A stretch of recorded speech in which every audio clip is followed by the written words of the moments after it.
श्री रामचंद्र कृपालु भज मन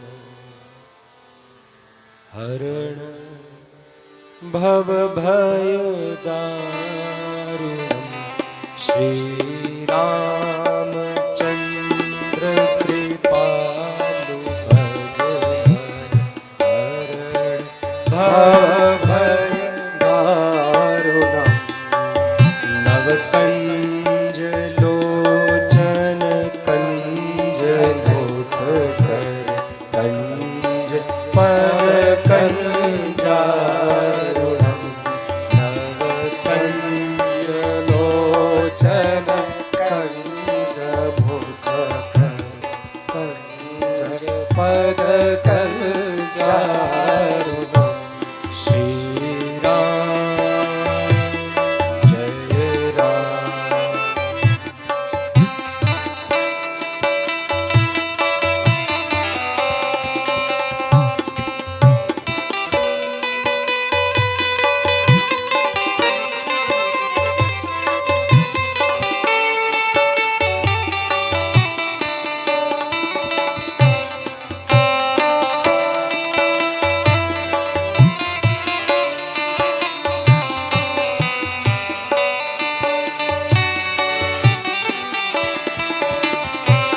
कंधर्प अगिलित अमित शबि नवनील नीरद सुंदरम पटपीत मानव तड़ित रुचि शुचि नौमि जनक सुतावरम।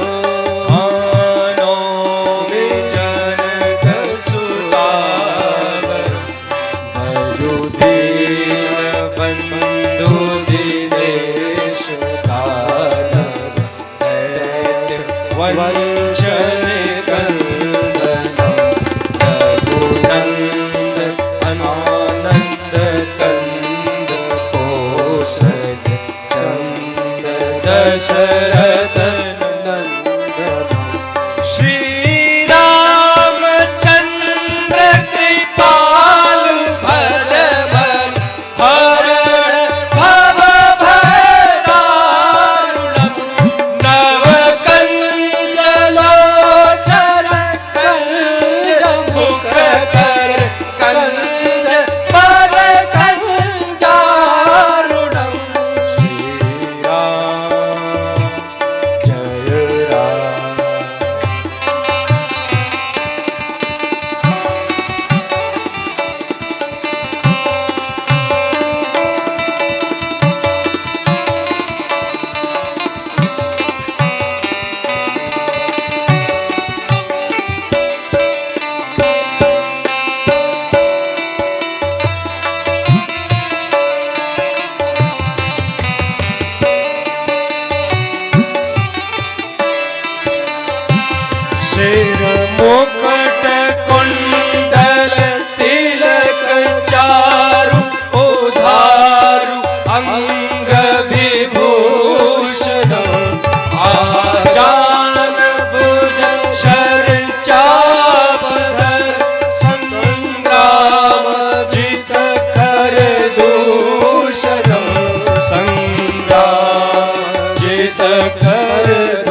सावरो करुणा निधान सुजानशील स्नेह जानत रारो स्नेह जानत रारो तेरी भांति गौरी आशीष सोनी सी सहित हिय हर्षित हरि तुलसी भवानी पूज पुनि पुनि मोदित मन मंदिर श्री रामचंद्र कृपालु भज मन हरण भव भय दारुणं नव कंज लोचन कंज मुख करो कंज श्री रामचंद्र कृपालु भज भव भय दारुणं नव कंज लोचन कंज मोद कर कंज पद कंजारुणं कंज पद कंजारुणं कंज पद कंजारुणं जानि गोरी अनुकूल सिय हिय हर्षु न जाई कही मंजुल मंगल मूल वाम अंग फरकंद श्री सीतारामचंद्र भगवान। कथा प्रांगण में उपस्थित श्री सीताराम जी की पावन सन्निधि में श्री हनुमान जी के पावन संचालन में देवी भगवती मां गौरा और शंकर जी की इस परम पावनी कथा में मैं दास आप सबके श्री चरणों में बारंबार प्रणाम दंडवत करता हूं। भगवान की अहेतु की कृपा का परिणाम है, भगवान की वात्सल्य दृष्टि का परिणाम है, भक्त वत्सलता का परिणाम है कि भगवान के आने पर रोम रोम पुलकावलियां पुलकित होने लगती है। ऐसे पता चलता है भगवान कहीं आए, सुन सुन के नमः शिवाय ऐसे रोम रोम बताते हैं कि भगवान तुम्हारा स्पर्श कर रहे हैं, वायु के रूप में भगवान तुम्हारा स्पर्श कर रहे हैं किसी ना किसी स्वरूप में। महाराज आज हम इस पवित्र पावन कथा को शुरू कर रहे हैं। कथा के प्रारंभ में ही आपसे मैं एक बड़ी आवश्यक बात कह दूं महाराज।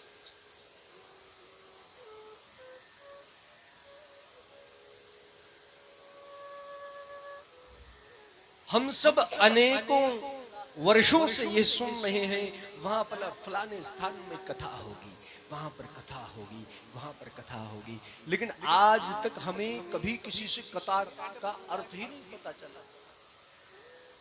मैं यदि आपसे प्रश्न कर दूं किसी से कि कथा किसको कहते हैं, कथा का मतलब क्या है, तो कौन कौन जानता है? जरा हाथ उठा। क्या होती कथा? कहो। थोड़ा सा इफेक्ट कम करो, जब गाऊंगा फिर दे दे।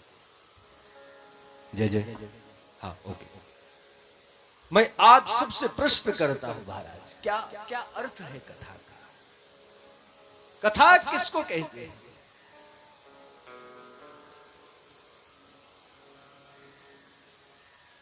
कथा का अर्थ जो महापुरुषों ने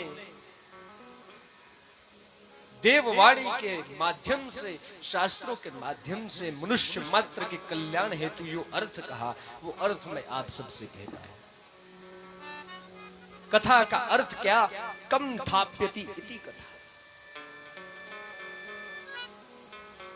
कम कहते हैं ब्रह्म को, थाप्यति जो हमारे हृदय में ब्रह्म की स्थापना कर दे उसको कथा कहते हैं।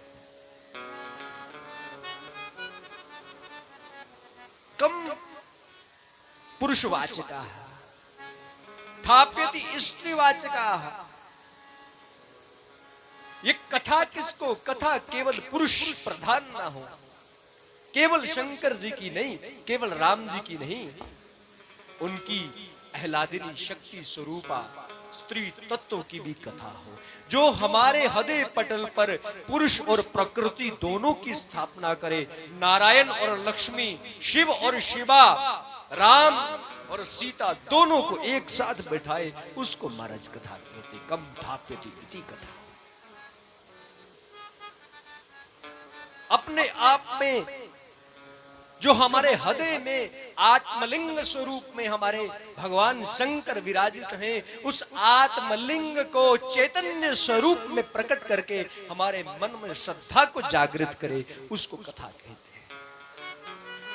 कथा किसी कहानी को नहीं कहते। किसी की कहानी सुना दी, किसी की दो इधर की कही, दो इधर की कही, तो कथा हो। यदि मुझे अपने शब्दों में कथा कहनी हो तो कथा वह ब्रह्म शब्द है, वह ब्रह्म ध्वनि है, जो हमारे ब्रह्म समान हृदय में ब्रह्म को ही स्थापित कर दिया महाराज, उसको कथा कहते हैं। और कथा में प्रधान रूप से किस भाग को लिया जाता है? कथा में इतिहास को लिया जाता है। अब इतिहास किसको कहते हैं?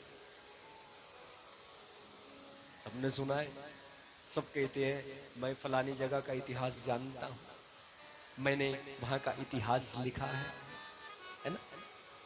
लेकिन इतिहास का अर्थ क्या है महाराज? इतिहास 3 अंगों में है। इति, ह, आस। इति, इति का अर्थ होता है ऐसा ही, बिल्कुल ऐसा।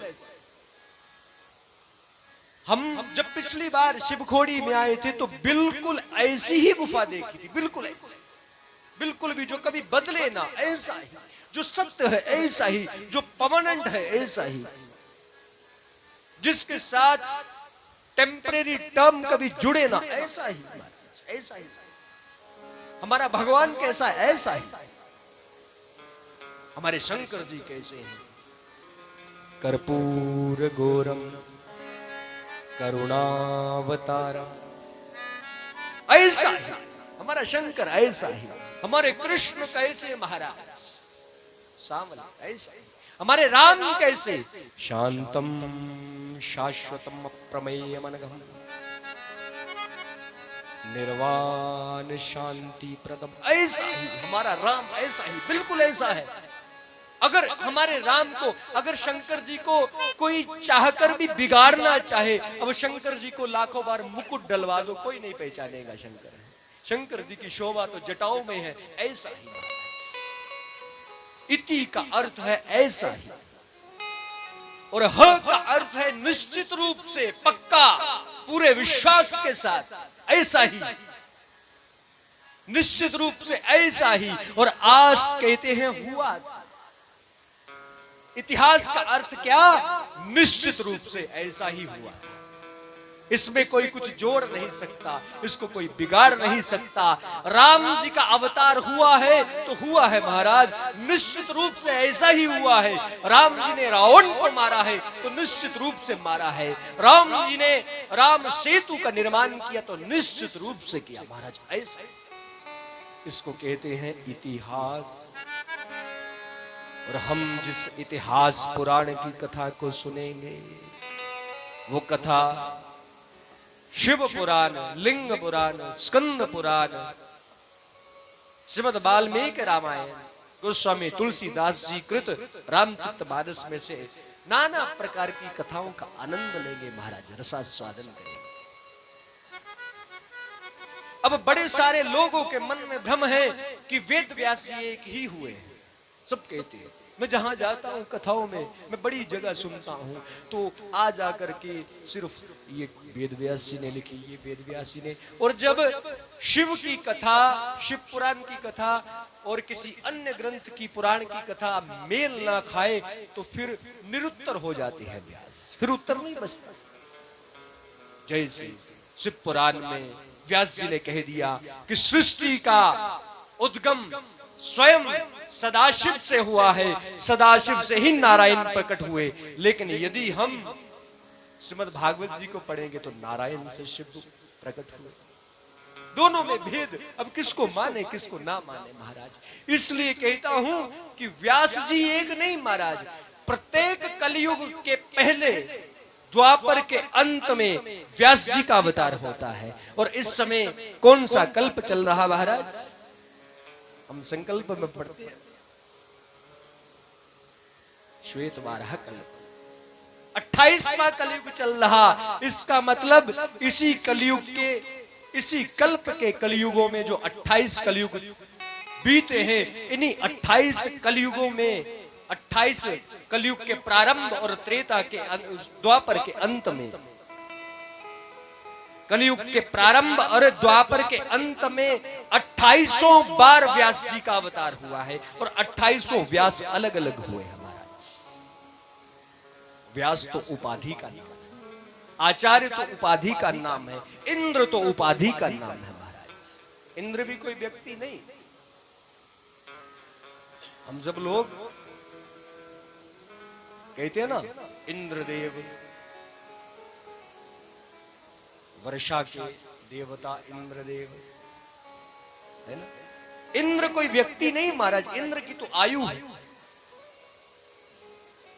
ब्रह्मा जी के एक दिन में 14 इंद्र मरते हैं और पैदा होते हैं, 14 इंद्र बदल जाते हैं महाराज। उसकी भी चर्चा हम आगे करेंगे।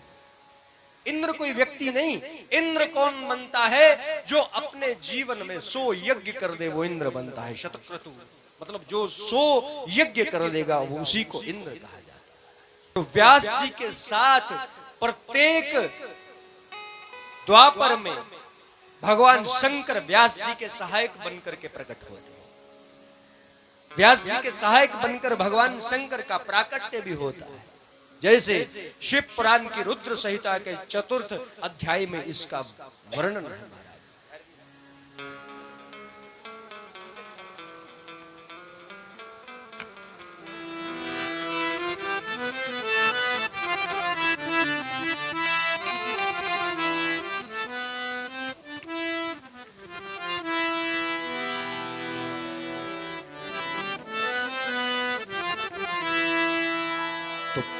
व्यास जी कैसे कैसे अवतार लेते महाराज शिव पुराण में इसका कैसा वर्णन लिखा है।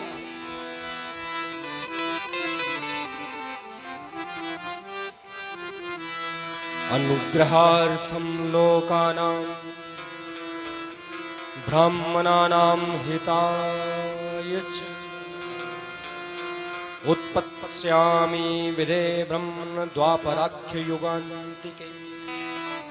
प्रत्येक द्वापर के अंत में व्यास जी को आना ही आना है। अब अवतार लेते हैं व्यास जी। हम सब लोग अवतार लेते हैं। हमारा अवतार हुआ, हमारा क्या हुआ, जन्म हुआ। जीवों का जन्म होता है और भगवान महापुरुषों का अवतार होता है। अवतार शब्द अवतरणिका से लिया गया है। अवतरणिका को यदि हम अपनी भाषा में कहें तो सीढ़ी कहते हैं। सीढ़ी, सीढ़ी समझते हैं, छत पे चढ़ने वाली सीढ़ी, उतरने वाली सीढ़ी। ये कलयुग में जितने भी हम जीवों ने अवतार लिया है महाराज, जीव मात्र ने, ये मृत्यु लोक रूपी एक कुआं है। हम सब लोग जन्म लेते हैं, इसमें गिरते हैं, भवकूप में गिरते हैं। तुलसीदास जी ने शब्द का प्रयोग किया है, भवकूप। लेकिन महापुरुष गिरते नहीं, वो हम जैसे पतित जीवों को उस भवकूप से निकालने के लिए अवतार लेते हैं। माने सीढ़ी से नीचे उतर कर आते हैं, हमारी बाजू पकड़ करके हमें पुनः ऊपर ले जाते हैं। इसलिए अवतार शब्द का अर्थ अवतरणिका शब्द से, और महापुरुषों का अवतार ही होता है और जीवों का जन्म होता है। इसलिए हम कहते हैं ना, फलां फलां बच्चे का जन्मदिन मनाने चलो। लेकिन जब किसी महापुरुष की बात आती है तो हम कहते हैं, कभी नहीं कहते शंकराचार्य जी का जन्म कब हुआ, हम सब कहते हैं शंकराचार्य जी का अवतार कब हुआ, रामानंदाचार्य जी का अवतार कब हुआ, ऐसे ही कहते ना, हनुमान जी का अवतार कब हुआ, भगवान कृष्ण का अवतार कब हुआ, व्यास जी का अवतार कब हुआ। तो सुनिए, पहले हमारे जो व्यास जी हुए उनका नाम क्या था? योग प्रवृत्त्याच तदा तस्मिन् च प्रथमे युगे द्वापरे प्रथमे ब्रह्मन् यदा व्यासा स्वयं प्रभो। पहले व्यास जो हुए उनका नाम हुआ स्वयं प्रभु, और स्वयं प्रभु जी के साथ भगवान शंकर और माता गौरा दोनों ने श्वेत मुनि के रूप में अवतार लिया, दोनों का जुगल अवतार। इसलिए इस कल्प के साथ वाराह के साथ श्वेत शब्द भी जुड़ा है, ऐसा भी टीकाकारों ने इसका अर्थ कहा है, ऐसा भी आचार्यों से मैंने सुना है।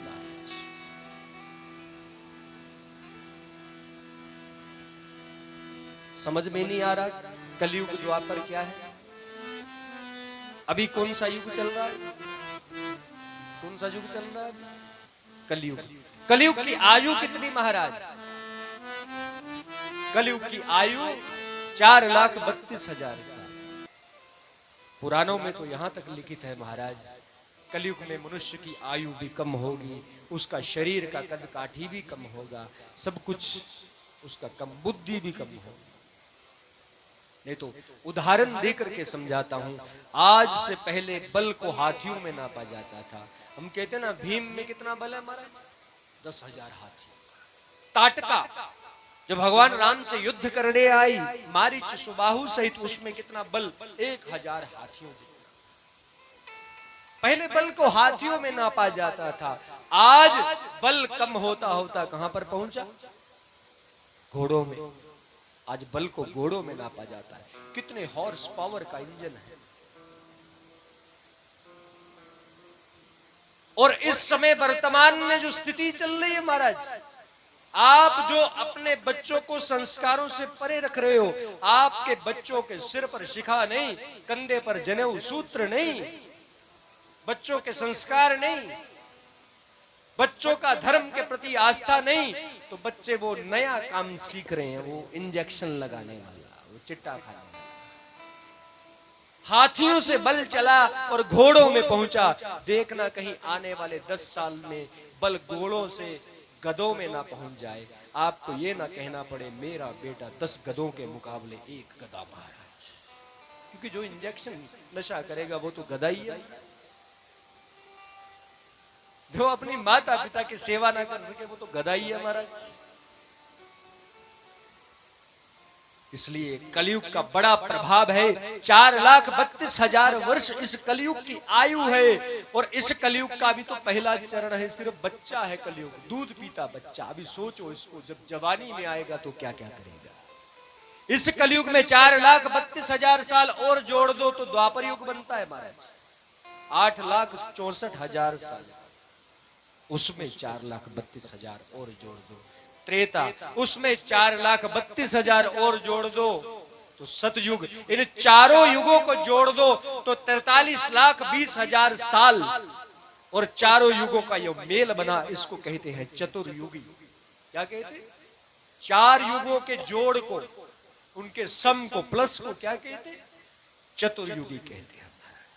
ऐसे ही कहते हैं, क्योंकि हमारे यहाँ पे तो अभी हमारे यहाँ पे तो लघु त्रुटियां ऐसी छोटी छोटी नैनो इकाइयां थी। आजकल सबसे छोटी इकाई हम मान बैठे हैं सेकंड। अभी सेकंड 60 सेकंड का 1 मिनट, 60 मिनट का 1 घंटा, 24 घंटों का 1 दिन, 7 दिनों का 1 सप्ताह, 2 सप्ताहों का 1 पक्ष, 2 पक्षों का 1 मास, महीना, 12 महीनों, 6 महीनों का 1 अयन, 2 अयनों का 1 साल, ऐसे 4,32,000 साल का एक कलयुग, और चतुर्युगियों में यदि सबके वर्षों को जोड़ दिया जाए तो 43,20,000 वर्ष, ये एक चतुर्युगी हुई। ऐसी 71 चतुर्युगियां हो तो एक मनवंतर बनता है, एक मनु का शासन का। और अभी कौन सा मनवंतर चल रहा? 7वां। इस सृष्टि की आधी आयु हो गई, इस सृष्टि की आधी आयु हो गई। 71 चतुर्युगियों का एक मनवंतर, और 14 मनवंतरों, जितने ये 14 मनवंतर कुल, ये इस सृष्टि की आयु को लिखित किया गया है। कहीं पर थोड़ा बहुत सूक्ष्म योग में ऊपर नीचे किया है, लेकिन 14 मनवंतर इस सृष्टि की आयु है, और अब तक 7 मनवंतर हो चुके हैं। अब समझ लो, राम जी का एक बार नहीं कितनी बार अवतार हुआ, माता पार्वती का एक बार नहीं कितनी बार अवतार हुआ, भगवान कृष्ण का एक बार नहीं कितनी बार अवतार हुआ। तो इसलिए कोई कहता है महाराज कि पार्वती जी का प्राकट्य यहाँ का है, वो भी सही है। कोई कहता है पार्वती जी का प्राकट्य उत्तराखंड का है, वो भी सही है। कोई कहता है पार्वती जी का प्राकट्य हिमाचल का है, वो भी सही है, क्योंकि हिमालय का जो विस्तार है वो विस्तार भारत पर्यंत है महाराज, हिमालय को छोटा मोटा नहीं। इसलिए गोस्वामी जी ने सबके मन की दशा को शांत करते हुए कहा, भगवान के तो करोड़ों करोड़ों बार अवतार हुए हैं, भगवान की हर एक कथा सत्य है। हरि अनंत, हरि कथा अनंत। जो ठाकुर अनंत है उसकी तो कथाएं भी अनंत होंगी, करोड़ों होंगी। इसलिए कहा, और वर्तमान में ये 7वां मनवंतर चल रहा है। इससे पहले 6 स्वयंभू, स्वरोचिष, औतमी, तामस, रैवत, चाक्षुक, ये बीत चुके। अभी जो मनवंतर चल रहा महाराज, अब इस एक मनवंतर में यदि देखें, एक मनवंतर की आयु कितनी है, एज कितनी है महाराज, पहले इसको समझ लो, नहीं तो कथा समझ में नहीं आएगी। पहले समय को समझ लो, नहीं तो मन में भ्रम लेकर के जाओगे माता सती की तरह। भगवान शंकर ने जब माता सती को राम जी की कथा कही तो माता समझ ही ना सकी। क्यों? उसको शुरू शुरू में लगा, अरे महात्म का क्या सुनना, अरे इसका क्या सुनना, अरे समय काल गणना का क्या सुनना। तो माता सती समझ ना सकी, और राम जी के सामने ही सीता जी बन करके परीक्षा लेने चली पड़ी। इसी कारण उनको अपनी देह त्यागनी पड़ी। एक मनवंतर की आयु है 30,67,20,000 साल, और आज तक पृथ्वी की आयु यदि हमारे सनातन शास्त्रों के हिसाब से देखी जाए तो आज तक पृथ्वी की आयु 1,84,03,20,000 साल है। गूगल में सर्च करके देख लेना, इतनी आयु हमारी पृथ्वी की। 14 मनवंतरों को जोड़ दिया जाए तो एक कल्प बनता है। इस पूरी सृष्टि की आयु एक कल्प बनता है, और एक कल्प ब्रह्मा जी का एक दिन है, रात नहीं। माने ब्रह्मा जी के एक दिन में एक सृष्टि बनती है और समाप्त हो जाती है। उसी सृष्टि में ब्रह्मा जी के एक दिन में 14 इंद्र पैदा होते हैं, 14 इंद्र राज करते हैं, 14 इंद्र मर जाते हैं, 14 इंद्र बदल जाते हैं। उसी ब्रह्मा जी के एक दिन में ठाकुर जी अनंत बार अवतार लेते हैं। ठाकुर जी कल्प कल्प धरि विविध शरीरा महाराज, एक बार नहीं अनेकों बार अवतार ले। और ब्रह्मा जी की कुल आयु है 2 प्रार्ध। एक प्रार्ध कहते हैं 50 वर्ष, और ब्रह्मा जी की आयु इस समय 51वां वर्ष चल रहा है। ब्रह्मा जी का 51 ईयर्स ओल्ड। और जब ब्रह्मा जी भी 100 ईयर ओल्ड हो जाएंगे तब ब्रह्मा जी भी समाप्त हो जाएंगे, क्योंकि ब्रह्मा जी की भी आयु है। करोड़ों ब्रह्मा ऐसे बनते बिगड़ते हैं हमारे नारायण के रोम रोम में, और वही नारायण हमारे साक्षात शिव स्वरूप है, वही शिव नारायण स्वरूप है, नारायण ही शिव है और शिव ही नारायण है महाराज। इसलिए इन दोनों में कोई भेद नहीं, क्योंकि इन दोनों को यदि एक अक्षर में हमें कहना हो तो हम सबको कहते हैं अरे तुम्हारा नारायण, तुम्हारा ब्रह्मा, तुम्हारे शंकर, ये क्या है? यदि एक शब्द में कहना हो तो हम कहते हैं ये प्रणव स्वरूप है, यही ओम है महाराज। प्रणवाक्षर के मध्य ये तीनों एक, जय शिव ओमकार हम गाते ना आरती। प्रणवाक्षर के मध्य 51वें वर्ष में ब्रह्मा जी की आयु चल रही, श्वेत वाराह कल्प द्वितीय प्रार्ध, दूसरा प्रार्ध चल रहा ब्रह्मा जी की आयु का। 28वां कलयुग चल रहा और 28वें कलयुग में भगवान का पहला जो व्यास अवतार है वो स्वयं प्रभु के रूप में है और भगवान शंकर और माता उमा श्री श्वेत मुनि के रूप में उनके सहायक रूप में प्रकट हुए पहले कलयुग में। दूसरे कलयुग में महाराज सत्य नाम के प्रजापति व्यास हुए और शिव ने सुतार नाम से अवतार लिया। तीसरे द्वापर में भार्गव नाम से व्यास जी का अवतार हुआ है और दमन स्वरूप में शिव अवतार हुआ महाराज। चौथे चतुर्थे द्वापरे चैव यदा व्यासो अंगिरा स्मृता, चौथे व्यास अंगिरा स्वरूप में प्रकटे हैं महाराज और शिव सुहोत्र रूप में प्रकटे हैं। पांचवें व्यास सविता स्वरूप में सविता नाम से प्रकटे हैं और शंकर महातपस्वी कंक योगी के नाम से, जिनके सूत्र विद्वान अपने शिष्यों को सिखाया करते हैं, ऐसे योगी राज कंक के स्वरूप में शंकर जी का प्राकट्य हुआ।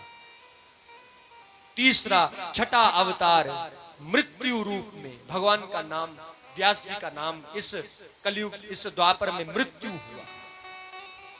इन्होंने ही सर्वप्रथम वेद का विभाग्य किया, वेद को विभाजित किया महाराज, सर्वप्रथम मृत्यु नाम के व्यास।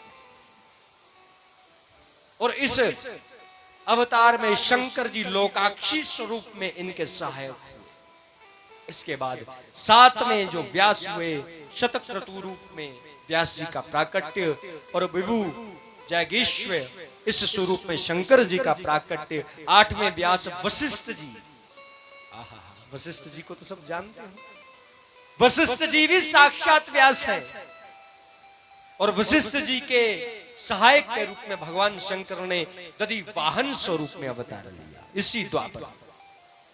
9वें व्यास सारस्वत व्यास हुए और शंकर जी ने ऋषभ अवतार लिया। 10वें व्यास त्रिधामा नाम से विख्यात हुए और शंकर जी ने मनोहर भृगु तुंग पर शिखर पर अवतार ग्रहण किया। 11वें व्यास त्रिवृत्त व्यास हुए और शंकर जी ने तप नाम से गंगा द्वार पर अवतार लिया। 12वें व्यास शत तेजा व्यास हुए और शंकर जी ने अत्रि रूप में अवतार लिया। 13वें व्यास नारायण भगवान ने बलि महामुनि के स्वरूप में प्राकट्य लिया। 14वें व्यास रक्ष हुए, भगवान ने आंगिरस गोत्र में गौतम रूप में शंकर जी ने अवतार लिया। 15वें व्यास त्रयारुणी व्यास हुए और भगवान शंकर वेदशिरा नाम से अवतार लेते हैं। 16वें व्यास देव नाम से हुए और भगवान ने गौकर्ण रूप में अवतार लिया। एक व्यास नहीं, 28 कलयुग है, हर द्वापर में व्यास जी अवतार लेते हैं और अलग अलग व्यास है सब। ऐसे 17वें व्यास देव कृतंजय और इनमें शिव जी ने अवतार लिया गृहवासी रूप में। 18वें ऋतंजय रूप में और शंकर जी का अवतार हुआ शिखंडी स्वरूप में। 19वें व्यास भरद्वाज मुनि हुए और शंकर जी का अवतार माली स्वरूप में हुआ। 20वें व्यास गौतम हुए और शंकर जी ने अट्टहास स्वरूप में अवतार ग्रहण। 21वें व्यास महाराज वाचस्कवा हुए और शंकर जी ने दारुक स्वरूप में अवतार लिया। 22वें सुषमायन शंकर जी लांगली भीम महामुनि स्वरूप में। 23वें तृणबिंदु शंकर जी श्वेत नाम के अवतार ग्रहण करते और इसी के साथ 24वें व्यास यक्ष हुए और शंकर जी शूली महायोगी स्वरूप में अवतार ग्रहण करते। 25वें व्यास शक्ति व्यास हुए और शिवावतार इस काल में महायोगी मुंडीश्वर, जिसमें भगवान ने दंडधारी स्वरूप में अवतार ग्रहण किया। 26वें व्यास महर्षि पराशर जी हुए। 26वें व्यास कौन हुए महाराज? पराशर। और शंकर जी का अवतार हुआ सहिष्णु स्वरूप। 27वें व्यास हमारे कौन हुए? जातुकर्ण्य। और शंकर जी ने सोम शर्मा स्वरूप में उनके सहायक के रूप में अवतार लिया। और 28वें अंतिम, क्योंकि अभी 28वां कलयुग चल रहा ना, तो हमारे लिए तो अंतिम है ये, क्योंकि इसके बाद क्या पता हम नरक को जाएंगे कि वैकुंठ को। तो हम इनको अंतिम व्यास, हमारे समय के अंतिम व्यास मान करके कहते हैं। 28वें व्यास कौन हुए?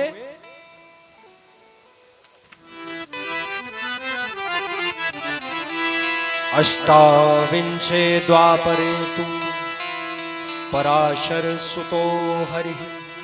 साक्षात नारायण उतरे हैं व्यास स्वरूप में। यदा भविष्यति व्यासो नामना द्वैपायनः प्रभु। साक्षात नारायण ही वेद व्यास का स्वरूप लेकर के प्रकट हुए। और 28वें व्यास पराशर ऋषि के पुत्र कृष्ण द्वैपायन हुए महाराज, जिनको सब वेद व्यास कहते हैं। वेद व्यास जी का मूल नाम क्या है? कृष्ण द्वैपायन। और यही कृष्ण द्वैपायन, इनके अवतार की पहले हम कथा सुन। इस काल में शंकर जी ने पहले तो योगात्मा ब्रह्मचारी स्वरूप में अवतार लिया, लेकिन फिर भी जब अनेकों व्यास जी की सहायक स्वरूप में शंकर जी ने, क्योंकि इस दुनिया के सबसे बड़े प्रथम व्यास शंकर जी हैं, तो शंकर जी ने उस समय व्यास के साथ लंकुली स्वरूप में भी अवतार लिया। और लंकुली जी के शिष्य ही कुशिक, गर्गाचार्य जी, मित्र और कौरुष्य हुए महाराज। गर्गाचार्य जी की गर्ग संहिता तो पढ़ी है, गर्ग संहिता गर्गाचार्य जी। तो ये लंकुली जी उन सबके गुरु थे। गुरु कौन? शंकर जी स्वयं गुरु बनकर आए। इसलिए कल मैंने सबसे पहले आपसे गुरु की महिमा को कहा। और आइए हम सब पराशर जी के पुत्र कृष्ण द्वैपायन के अवतार की लीला को अपने हृदय पटल की आंखों से देखे महाराज। वेद व्यास जी कृष्ण द्वैपायन जी के अवतार की हम कथा को श्रवण करें महाराज। एक बार जोगीराज पराशर जी के मन में अकस्मात ही आया कि चलो श्री जमुना जी के दर्शन करने चलते हैं। अब साधुओं के मन में आ जाता ना कि चलो घूमने चले, तीर्थ करने चले महाराज। तो पराशर जी यमुना जी के दर्शन करने चल लिए और जमुना जी के तट पर पहुंचे तो वहां पर एक निषाद मिला। तो निषाद से प्रार्थना करी कि कुछ साधु को भिक्षा दे दो, कुछ प्रसाद पा करके हम अपनी क्षुधा को, अपनी भूख को शांत कर सके। निषाद ने खूब पूरी लगन से संत भगवान की सेवा करी और तभी पराशर जी ने निषाद के आगे अपनी एक मन की इच्छा रखी। निषाद, मैं इसी समय, रात्रि का समय हो गया, मैं इसी समय चाहता हूं कि मुझे तुम इस यमुना जी से पार कर दो। तो निषाद ने कहा, मुझे तो थोड़ा काम है और मैं अंधेरे में जा भी नहीं सकता। आप भगवान ऐसी कृपा करें, मेरी एक पुत्री है मत्स्य गंधा, आप उसको अपने साथ ले जाइए। वो नाव चलाना जानती है। और जैसे पराशर जी ने मत्स्य गंधा को देखा, पराशर जी उसकी भ्रुकुटी देखते, उसकी मस्तक पटल को देखते ही समझ गए, अरे ये तो साक्षात नारायण को जन्म देने वाली है हमारा।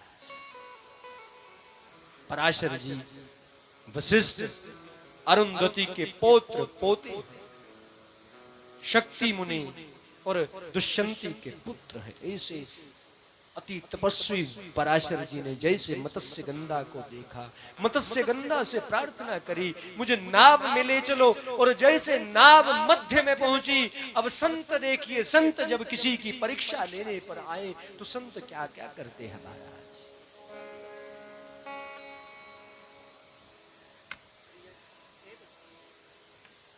जैसे ही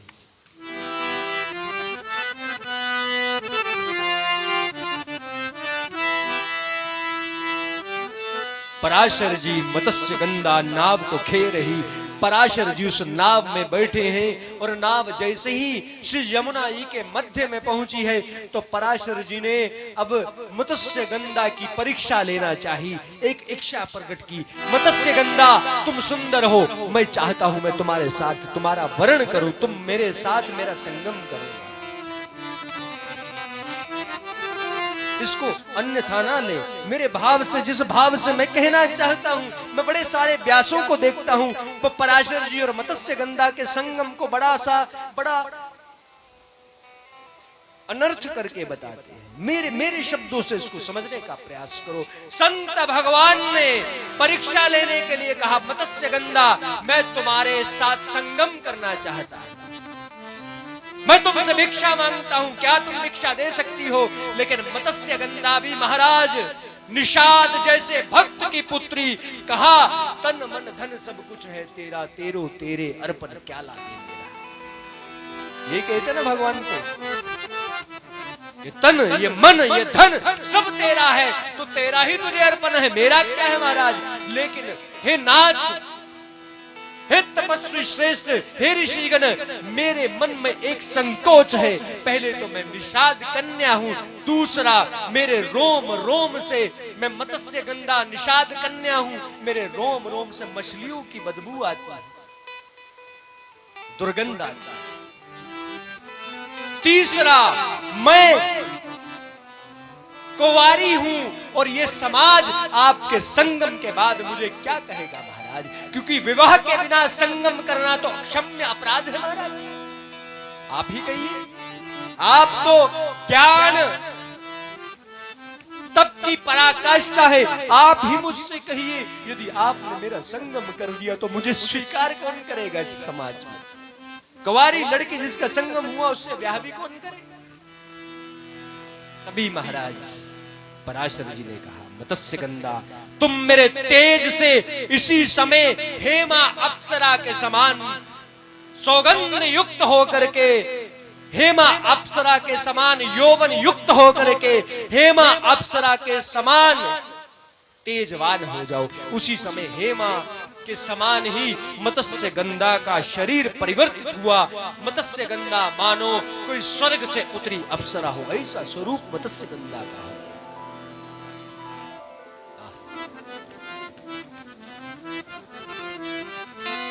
जिस शरीर से मछलियों से दुर्गंध आ रही थी, उसी शरीर से ऐसा लगा महाराज जैसे कुबेर की अमरावती नगरी से इत्र मंगवा करके रोम रोम से इत्र की महके उठ रही है। ऐसा स्वरूप मत्स्य गंधा का है। उसी समय पराशर ने हाथ में जल लेकर के कहा, मत्स्य गंधा मैं देख रहा हूं तुम्हारे उधर से नारायण का प्राकट्य होगा।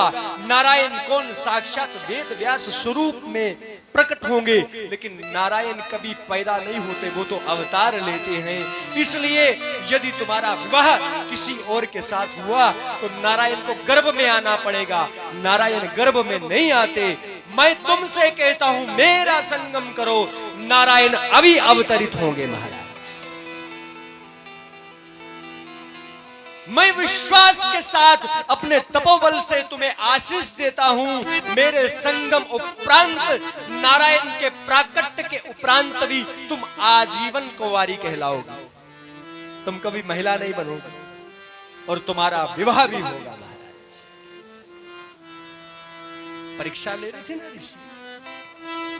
मैं एक छोटा सा दृष्टांत कहूं महाराज। हमारे क्षेत्र में एक बड़े सिद्ध महाराज जी रहते थे।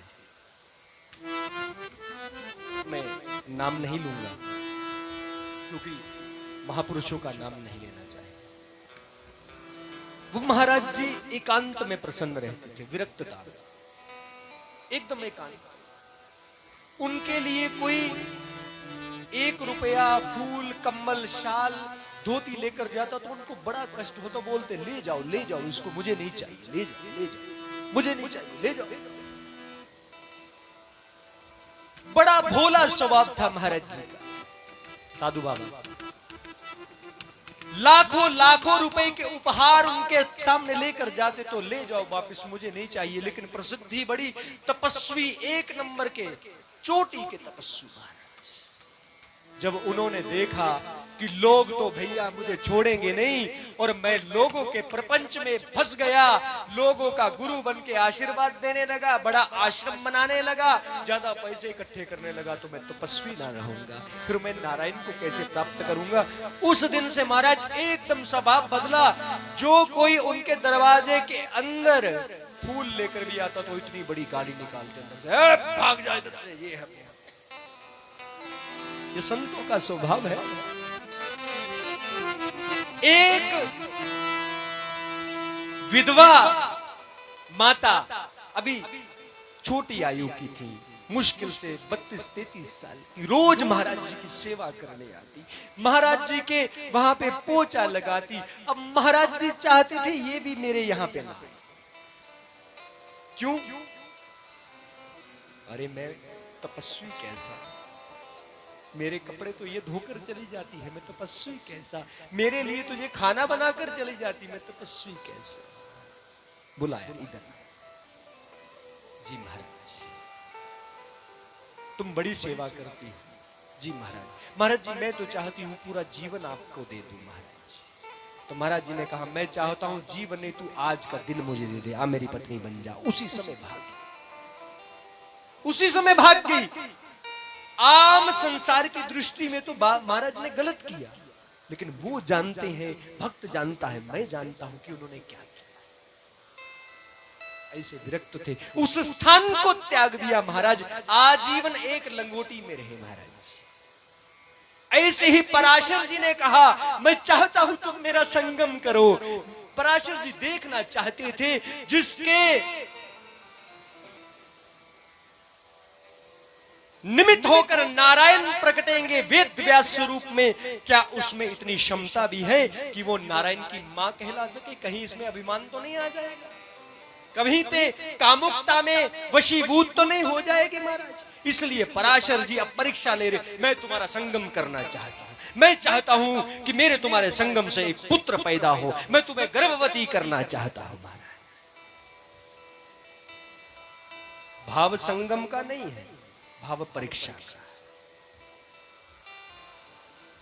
लेकिन मत्स्य गंधा भी परम भक्त है, कहा तन मन धन सब तेरा, तेरा तेरो अर्पण क्या लागे मेरा, मुझे स्वीकार है लेकिन मैं कुंवारी रहूं। पराशर जी ने कहा स्वीकार एवं मस्तु, ऐसा ही होगा। मैं नारायण की मां भी कहलाऊं फिर भी कुंवारी कहलाऊं, एवं मस्तु, ऐसा ही होगा। तभी पराशर जी के मन में विचार आया कि कहीं ये ऊपर से तो नहीं कहेगा, जैसे अब हमें सावन में कोई भी कहेगा।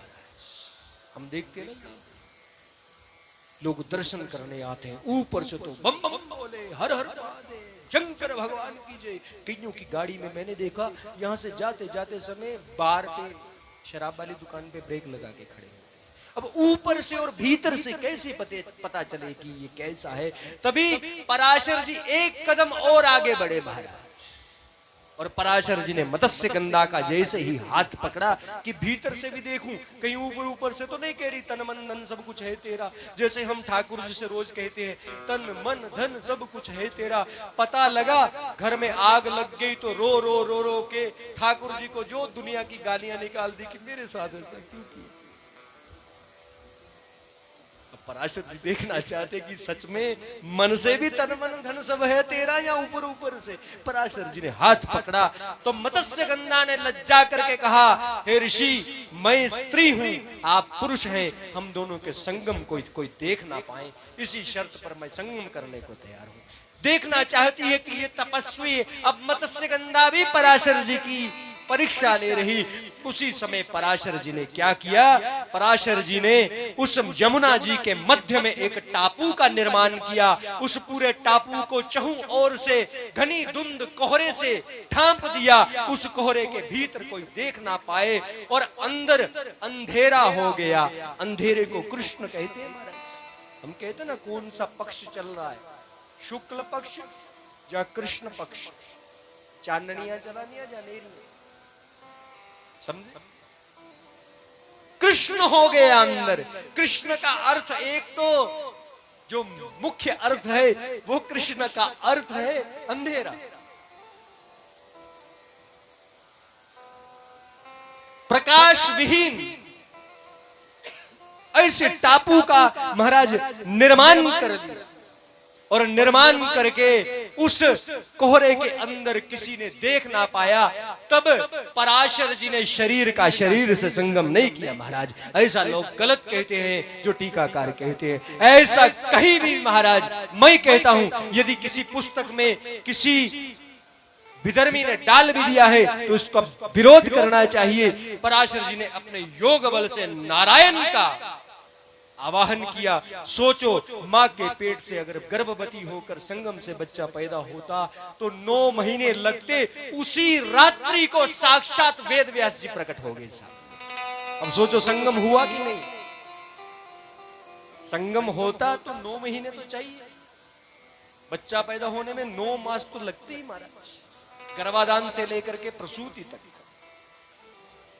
लेकिन उसी रात्रि सामने वेद व्यास जी खड़े हैं और जब आंखें खोली मत्स्य गंधा ने तो देखा मेरे सामने मेरा पुत्र खड़ा। प्रसन्न हुई और जान गई ये ऋषि पराशर भी साक्षात भगवान का ही स्वरूप है। प्रणाम किया। मैं आपकी पत्नी नहीं कहलाऊंगी लेकिन इसकी मां कहलाऊंगी। उसी समय पराशर जी ने कहा, मत्स्य गंधा, आज के बाद तुम्हारा नाम होगा सत्यवती। तुमने सत्य जो कहा अपने मुख से उस पर अटल रही, इस कारण तुम्हें सत्यवती नाम से जाना जाएगा। और उस बालक को देखा जिसका जन्म एक टापू पर हुआ। अब टापू को हिंदी में, आम भाषा में द्वीप कहते हैं। द्वीप, मालद्वीप, लक्षद्वीप, यही कहते ना टापू। अब टापू पे, द्वीप पे जन्म हुआ और अंधेरे में कृष्ण परिस्थिति में जन्म हुआ तो पराशर जी ने उसी समय उसका नाम रखा कृष्ण द्वैपायन। टापू के कारण द्वीप और अंधेरे के कारण कृष्ण, कृष्ण द्वैपायन।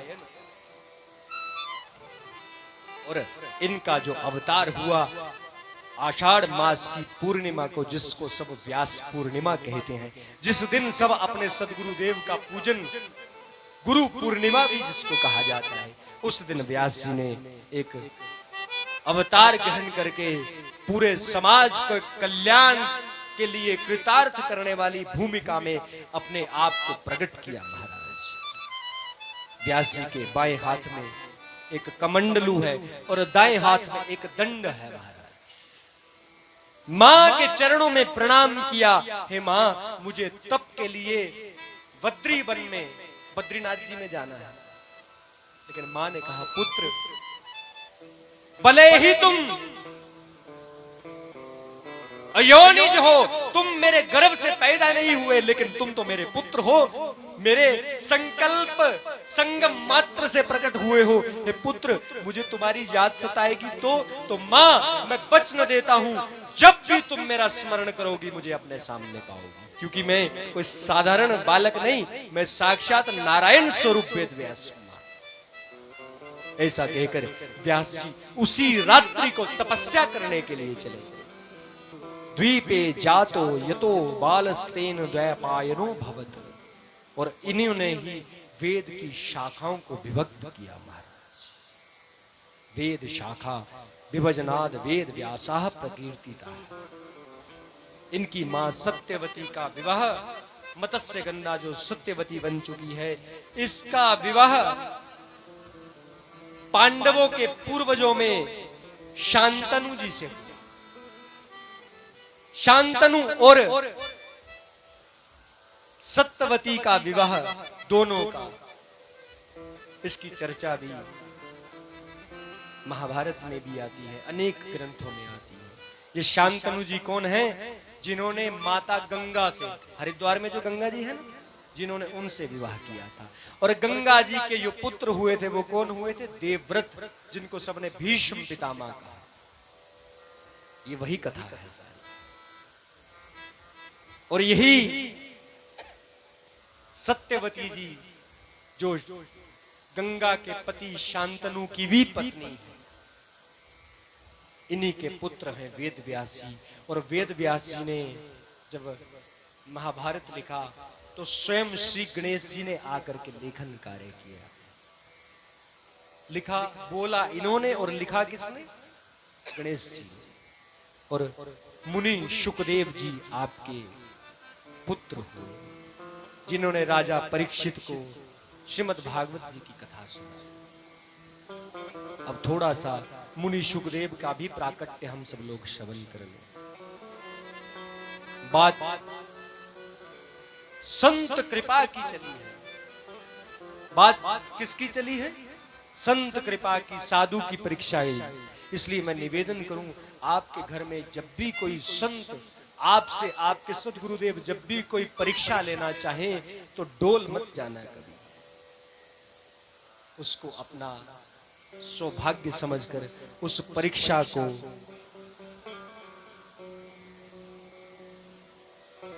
स्वीकार करना सहज रूप से। क्यों? क्योंकि संत कैसे हैं?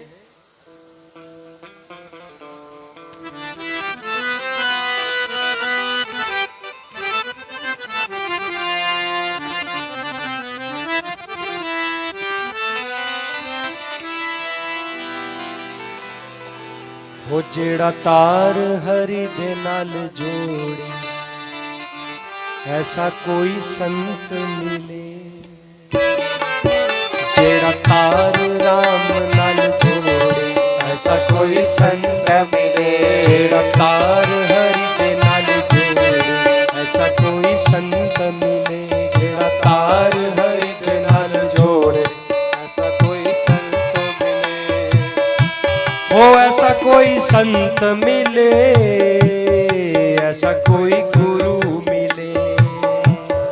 ऐसा कोई संत मिले, ऐसा कोई गुरु मिले। जेड़ा तार राम नाल जोड़े, ऐसा कोई संत मिले। जेड़ा तार राम नाल जोड़े, ऐसा कोई संत मिले। जय जय।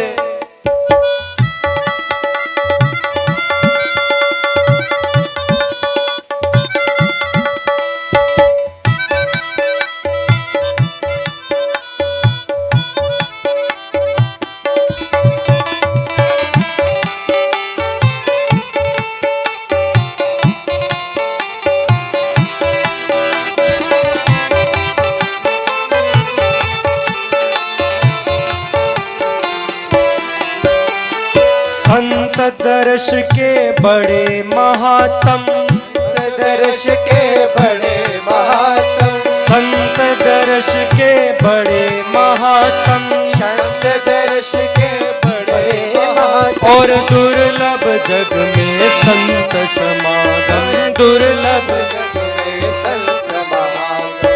दुर्लभ जग में संत समागम, दुर्लभ जग में संत समागम। और संत कैसा हो? जेड़ा सुते अनुआ जन जोड़े, जेड़ा सुते अनुआ जन जोड़े, ऐसा कोई संत मिले। जेड़ा सुते अनुआ जन जोड़े, ऐसा कोई संत मिले।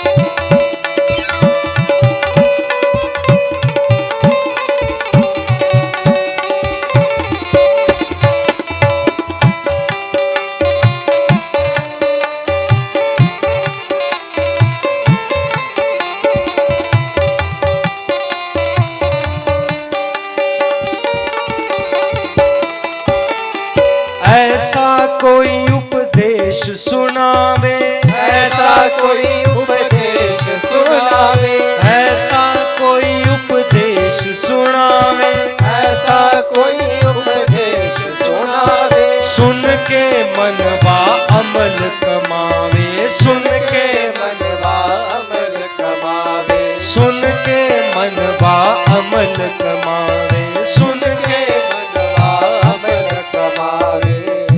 इस कथा को सुन करके क्या अमल करना है? मन नाम जपन नहीं छोड़े, मन नाम जपन नहीं छोड़े, ऐसा कोई संत मिले। मन नाम जपन नहीं छोड़े, ऐसा कोई संत मिले। हो ऐसा कोई संत मिले, ऐसा कोई गुरु मिले, ऐसा कोई संत मिले, ऐसा कोई गुरु मिले। जेड़ा मन दिया बातां मोड़े, ऐसा कोई संत मिले। जेड़ा मन दिया बातां मोड़े, ऐसा कोई संत मिले।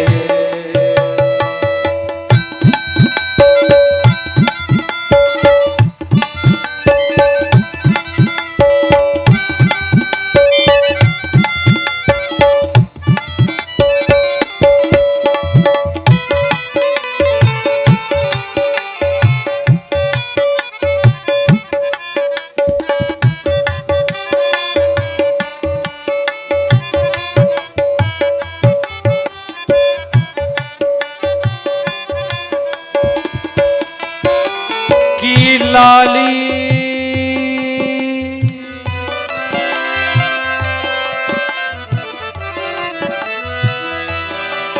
की लाली मेरे लाल की जित देखूं तित लाल। लाली देखने मैं गई तो मैं भी हो गई लाल, तो मैं भी हो गई लाल, तो मैं भी हो गई लाल। तो वाह वाह रे, वाह वाह रे, वाह वाह रे, वाह वाह रे, वाह वाह रे, वाह वाह रे, वाह वाह रे मौज फकीरानी, वाह वाह रे मौज फकीरानी, वाह वाह रे मौज फकीरानी, हो वाह वाह रे, वाह वाह रे, वाह वाह रे, वाह वाह रे, वाह वाह रे, वाह वाह रे, वाह वाह रे मौज फकीरा, वाह वाह रे मौज फकीरा दे। क्या लिखा है? कदी ते रहंदे महल तो महले, कदी ते रहंदे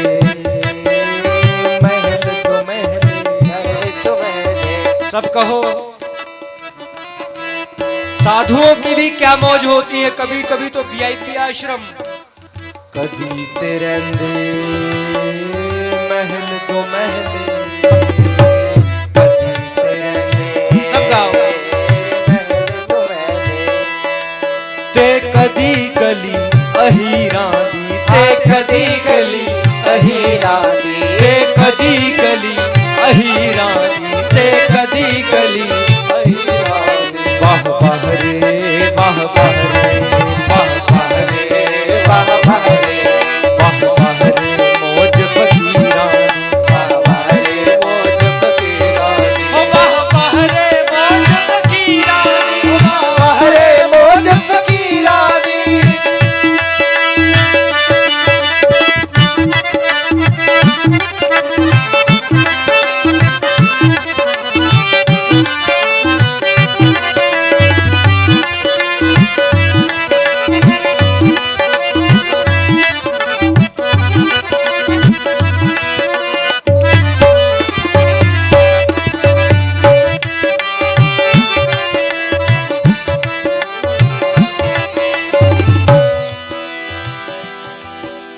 मंग तंग के टुकड़े खांदे, टुकड़े खांदे, मंग तंग के टुकड़े खांदे, मंग तंग के टुकड़े खांदे। पर चाल चले है अमीरां दी, पर चाल चले है अमीरां दी, पर चाल चले है अमीरां दी, पर चाल चले है अमीरां दी। वाह वाह रे, वाह वाह रे, वाह वाह रे, वाह वाह रे, वाह वाह रे मौज फकीरानी, वाह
कदी ते ओढ़न शाल दो शाल, तो शाले कदी ते ओढ़न शाल दो शाल, कदी तयोड़न शाल तो शाले शाल दो शाल, शाल तो शाले शाल तो शाले शाल तो शाले कदी ते ओढ़न शाल दो शाल, कदी तयोड़न शाल तो शाले कदी गोदड़ी लीरानी, हाँ कदी गोदड़ी लीरानी हाँ कदे गोदड़ी लीरानी, कदे गोदड़ी लीरानी हो वाह वाह रे वाह वाह रे वाह वाह वारे वाह वारे वाह वाह रे मौज फकीरानी, वाह वारे मौज फकीरानी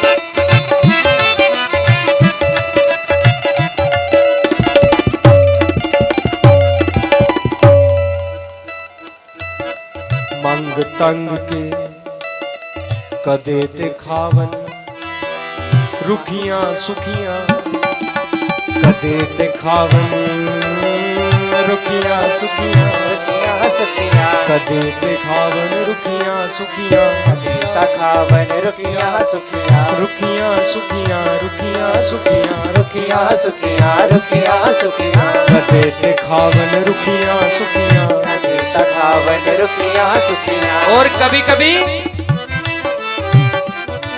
कदी मौजा लुट दे खीरा दी, कदी मौजा लुट दे खीरा दी, कदी मौजा लुट दे खीरा दी, कदी मौजा लुट दे खीरा दी। वाह वाह रे वाह वाह रे वाह वाह रे वाह वाह रे मौज फकीरा दी, वाह वाह रे मौज फकीरानी एक बार जंगलां विच कद तुरदे फिरदे, जंगला विच कज तुरदे फिरदे जंगलां विच कद तुरदे फिरदे, जंगला विच कज तुरदे फिरदे कदी तूल नदी तीरा दी, कदी तूल तूल कहते हैं किनारे को, कदी तूल नदी तीरा दी,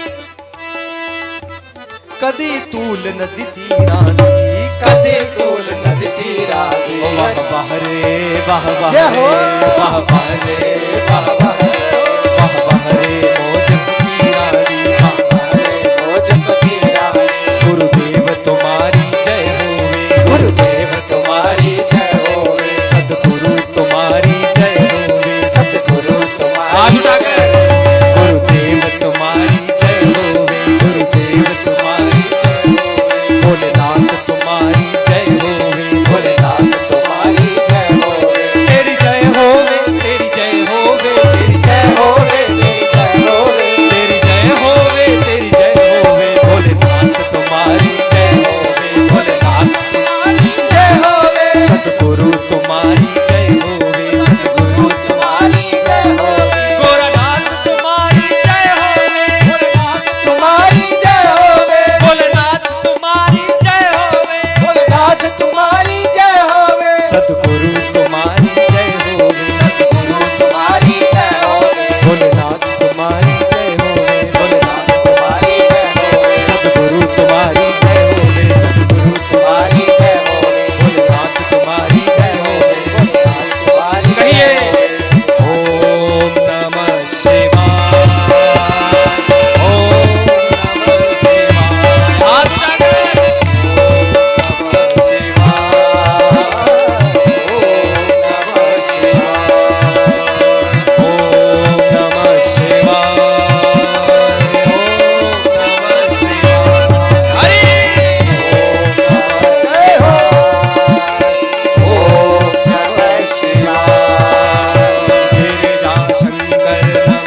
ओम नमः शिवाय, ओम नमः शिवाय, ओम नमः शिवाय, ओम नमः शिवाय, ओम नमः शिवाय, ओम नमः शिवाय, नमः शिवाय, ओम नमः शिवाय। बम बम बोले,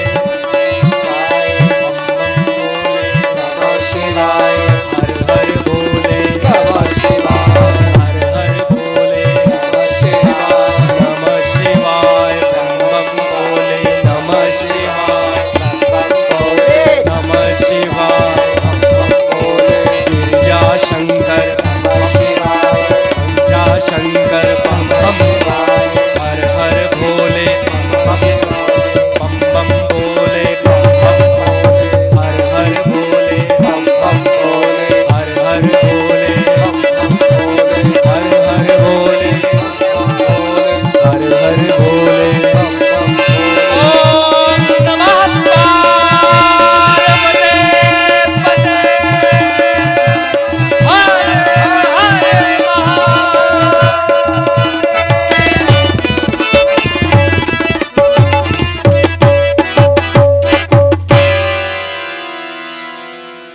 उमापति महादेव की